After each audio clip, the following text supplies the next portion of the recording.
ఏం చెప్తారు ఈ ఇష్యూకి సంబంధించి? అంటే ఎక్కడ పులి స్టాప్ అవుతుంది నెక్స్ట్? ఇప్పుడు మీరు ఫైనల్ గా ఇష్యూకి అన్నట్టే ఫుల్ స్టాప్ అనేది తను ఇప్పుడు అన్ని వదులుకొని బయటకు రావడానికి రెడీగా ఉన్నారు. అంటే ఆ ప్రయత్నం చేస్తున్నారు ఆయన. డబ్బు కావచ్చు ఏదైనా కానీ వద్దు నాకు అవసరం లేదని పక్కన పెట్టేసి వస్తున్న పరిస్థితి.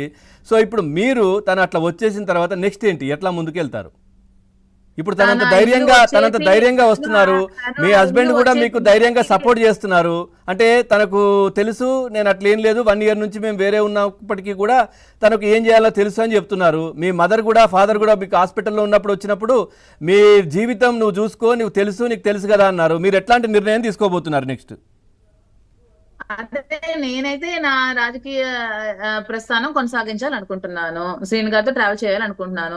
శ్రీని గారు ఇదే ఇల్లు ఆవిడ లాక్కునే స్థితికి వచ్చి లీగల్ గా ఈ ఇల్లు కూడా మీరు ఇచ్చేయాలని స్థితి వచ్చినప్పుడు వచ్చేసేటప్పుడు మళ్ళీ ఆ టక్కల్లోనే మళ్ళీ ఇంకొక ఇల్లు నిర్మించి ఆ ఇల్లు నిలబెట్టుకుని మళ్ళీ అతను అదే రాజకీయాలు చేయడానికి కూడా అటువంటి సపోర్ట్ కూడా నేను చేస్తాను. అంటే ట్రావెల్ చేయడం అంటే నాకు అర్థం కాలేదు. ట్రావెల్ చేయడం అంటే ఒక క్లారిటీ ఇవ్వచ్చు కదా. ట్రావెల్ అంటే ఎందుకు నేను అనేది, ఆయన అంత క్లియర్గా మాట్లాడుతున్నారు, మీరు కూడా అంత క్లియర్గా అన్ని విషయాలు క్లియర్గా ఉన్నప్పుడు ట్రావెల్ చేయడం అంటే ఏంటి?